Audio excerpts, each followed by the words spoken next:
On this edition of the Desert Vision, it's a pair of firsts for U.S. Army Central with the German Armed Forces Proficiency Badge, and the first ever air assault graduation in Kuwait. We also hit the court with a volleyball game between friendly rivals. For U.S. Army Central, this is the Desert Vision.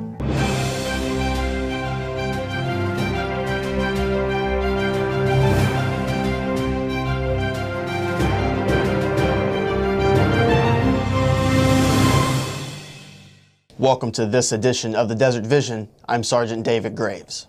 And I'm Staff Sergeant Daniel Sullivan. All those stories and more coming up. But first we head to Camp Buring, where the 3rd Battalion, 8th Cavalry Regiment is qualifying on their Bradleys and Abrams. So what you're actually seeing is Team Alpha from 3/8 Cav, and they're conducting their platoon qualification in preparation for Operation or Exercise Eager Lion. That's one of the theater security cooperation exercises, which are really the bedrock of a lot of what 3rd Army and our CENT does here in the CENTCOM AOR.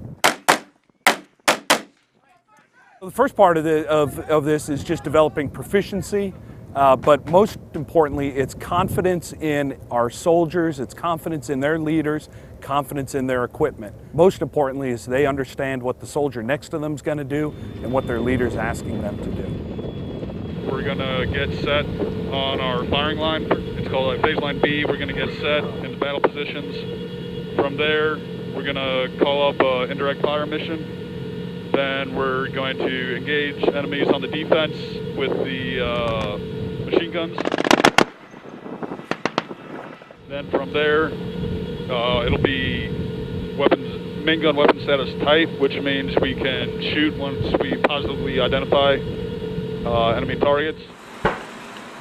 Incredibly proud of the soldiers. What we've been doing in the first couple months that we've been deployed here has been amazing. Soldiers have been working really hard, and it's probably the highlight of my day. One of our mottos is that we can do this, and today X really showed that we can.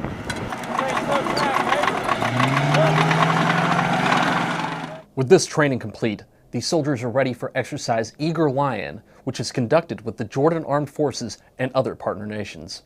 The U.S. Army Reserves celebrates its 109th birthday, and Camp Arifjan pulled out all the stops.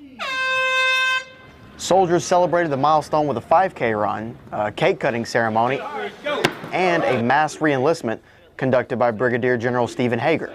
Lieutenant Colonel Larry Archie was grateful to see it all come together. I love it. It's a great time for us to intermingle and do things that soldiers like. It's the 109th year for the United States Army Reserve, and we show our appreciation for those soldiers who serve. The U.S. Army Reserves traces its roots back to April of 1908, where Congress authorized the Army to establish a reserve corps for the medical field. And it's only grown since then. We'll be right back.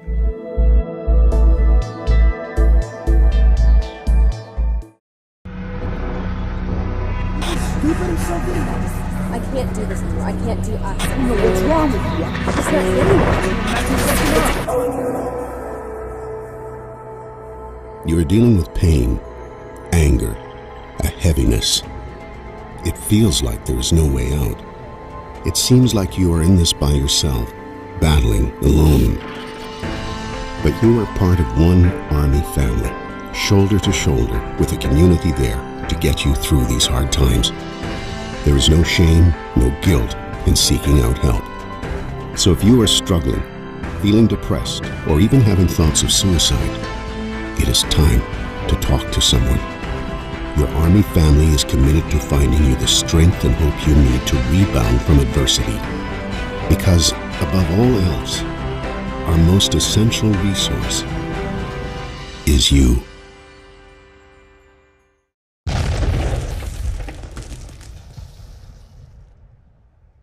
For the first time, the German Armed Forces Proficiency Badge came to Kuwait, and you were there for the entire thing.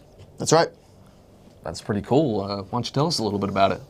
Well, I can say I never expected to find German gold in the Kuwaiti desert, but that's what a lot of these soldiers found. Let's take a look. As each service member drops into the water, their journey for this prestigious badge begins. Introduced in 1954, the German Armed Forces Proficiency Badge is one of the most sought-after badges for the U.S. service uniform. I'm always kind of competing with myself to get better, so any opportunity like this that comes up, I'm all about it. My hand's going up right away. The grueling 4-event course stretches over 3 days and takes each participant to the edge. Competitors start with a 100-meter swim in uniform with only 4 minutes to complete the task. Then they must hop into the deep end and tread water while removing that uniform. The basic fitness test includes sprints, an arm hang, 60, and a 1,000-meter run, and that's all in the first day. You know, it's a team building deal. You make friends. There's a lot of camaraderie when you suffer together, and overall it was a great experience. I'm glad I got the chance to do this. Day 2 started with a rucksack weigh-in in order to make sure each one was no less than 33 pounds. Depending on which badge they were qualified for, determined how long that ruck march would last, up to 12 kilometers for the gold badge. Shooters engage their target. The final event was the pistol qualification. 5 rounds, 3 targets, and only 2 chances to complete the task. When we fight today and when we fight in the future, we're going to be fighting with our partners, with our allies. And this is a badge that recognizes cooperation amongst us and our allies. Just recently discovered bronze, silver, or gold in the Kuwaiti desert. So I'm really proud of all the soldiers that went through and got it, and I'm particularly proud and appreciative towards the German Army for being able to come out and support this competition. 134 competitors signed up for the course, and with an expected pass rate of only 33%, more than 110 of those competitors earned a badge. For U.S. Army Central, I'm Sergeant David Graves. The tremendous turnout and high pass rate convinced our partners to continue to bring this event to Kuwait. So we may just see another shot at this badge as early as this summer. Now it's time for what most soldiers consider the best part of a deployment, watching their replacements take over. Sergeant Marty Borton brings us the changing of the guard for the 31st Combat Support Hospital.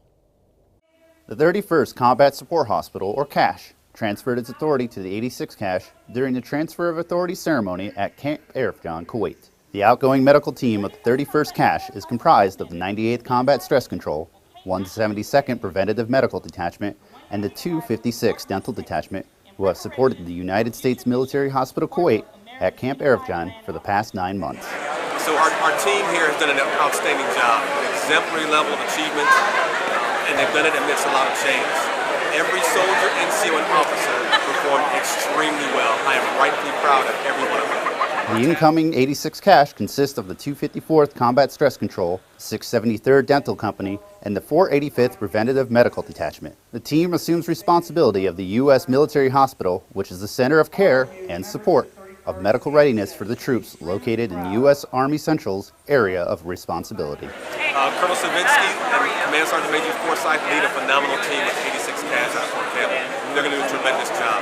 Every combat support hospital that runs this mission advances things, improves things every step of the way. Every CAS leaves it better than they found it. For U.S. Army Central, I'm Army Sergeant Marty Borton. Thank you for attending today's ceremony. Have a great day. Army strong, Patton's own. In the next 9 months, the 86th Combat Support Hospital will continue the great effort of Colonel George Kyle and his staff. We'll be right back.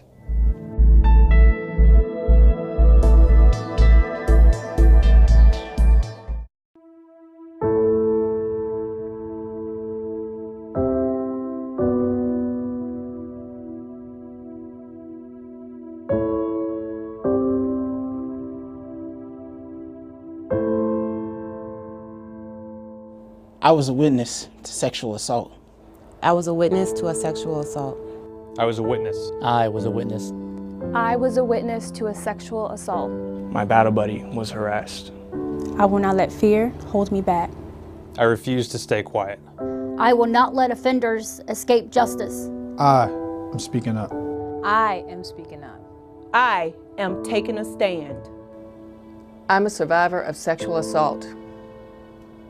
These are your brothers and sisters in arms. It is imperative that you have the personal courage to intervene and act. If you've been a victim or witnessed sexual violence, break the silence. Say something. Once. Once a soldier. A soldier for life.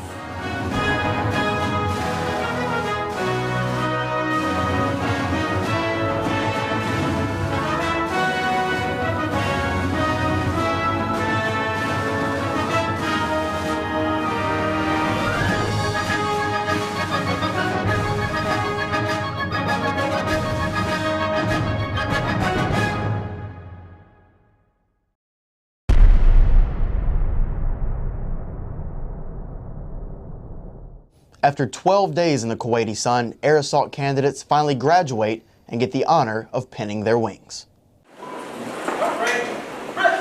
Graduates of the first ever air assault course in Kuwait earned their wings during the graduation ceremony at Camp Buehring.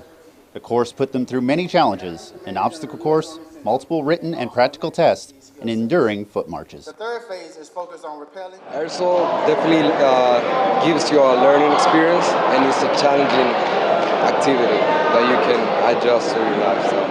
I always go out there, do my best, and just get through it. It's pretty challenging, but we get it done. They have shown the commitment, the dedication, and the motivation to successfully complete a very rigorous yet rewarding course in an austere training environment. I think it went extremely smooth, and that's probably due to all the different units coming together. The ASG Kuwait played a major role. Task Force Spartan, their oversight, extremely important. I just want to motivate those soldiers and tell them to come out here and just do anything they can and get it done. For U.S. ARCENT, I'm Army Sergeant Marty Borton. With the high success rate of the first ever air assault course in Kuwait, expect that course to become a main staple in the U.S. Army Central footprint. Police Week is an annual event to not only honor those currently serving, but to honor those who gave the ultimate sacrifice to protect their community. Police Week started off on Camp Arifjan with a candlelight vigil to honor all those that have promised to protect and serve. Captain Tony Bowers was moved by the ceremony and truly appreciates those that came out to recognize his brothers and sisters. The intent was to recognize those officers from January 1st through April 15th that have lost their lives in the line of duty.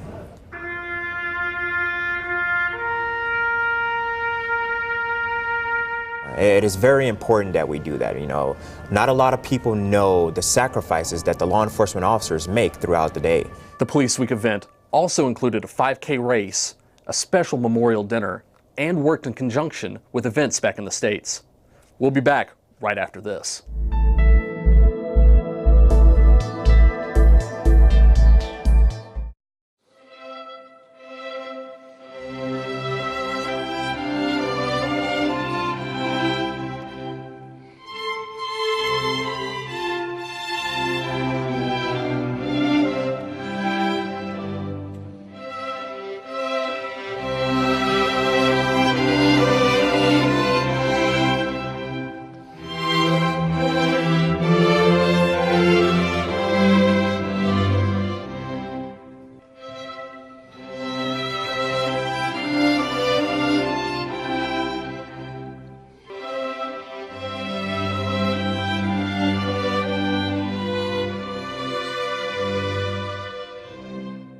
With the Army tackling the issues of sexual harassment and sexual assault head-on, they release quarterly statistics to show that progress.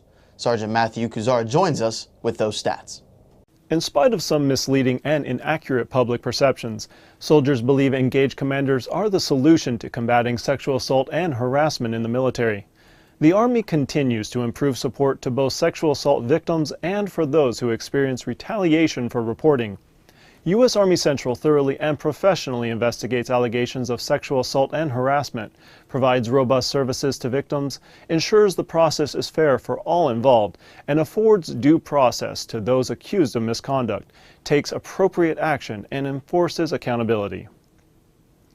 In the latest Command Justice Report in the U.S. ARCENT Area of Operations, the Staff Judge Advocate released the following. General Officer memorandums of reprimand were placed in the official personnel records of 1 field grade officer, 2 company grade officers, 1 warrant, and 1 senior NCO. Additionally, GOMARs were filed locally for 1 warrant and 1 junior NCO. Non-judicial punishment under Article 15 of the UCMJ was delivered to 1 company grade officer and 1 junior NCO, while 1 company grade officer was fully acquitted of all charges in court-martial proceedings. Leadership is key to solving this problem. Leaders will create a climate free from sexual harassment and assault by setting and enforcing standards and discipline and holding everyone accountable for their actions. One of the biggest challenges with building camaraderie with the host nation is the language barrier. Luckily, the universal language of sports is helping. Sergeant Marty Borton was courtside for a volleyball game between U.S. and Kuwaiti women.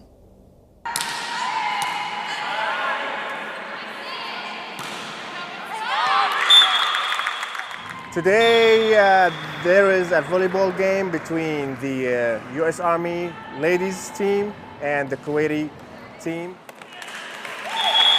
I like it too much to play with the USA Army because they are stronger, then they give us power when we are playing with them. We're here building a relation with them. We're here to support each other and in a nice friendly match, you know, US versus Kuwait. So I think it sends a pretty good message. I feel pretty good. I think we did a good job. I mean, this is our first time actually coming together to play a game. So we're kind of getting to know each other. But like I mentioned earlier, I think we're only going to get better from here. They're a pretty good team. They look like they have a good cohesion, and I expect to play more games. Well, we like to play with USA Army every time because we enjoy when we are playing with them. The match was a best of 5, and it was close. You know, it came down to the wire in the end. The Kuwaitis still pulled through, winning 3-2. I'm beginning to think that we have vastly underestimated the athletic prowess of these Kuwaiti teams. Yeah, well, we plan on having more sporting events multiple times a month, so maybe we can gain ground on that. Well, that's it for this edition of the Desert Vision. For these stories and more, check us out on Facebook.com/US Army Central. And also at YouTube.com/US Army Central, and check out our photos on Flickr. For US Army Central, I'm Staff Sergeant Daniel Sullivan. And I'm Sergeant David Graves. Thank you for watching.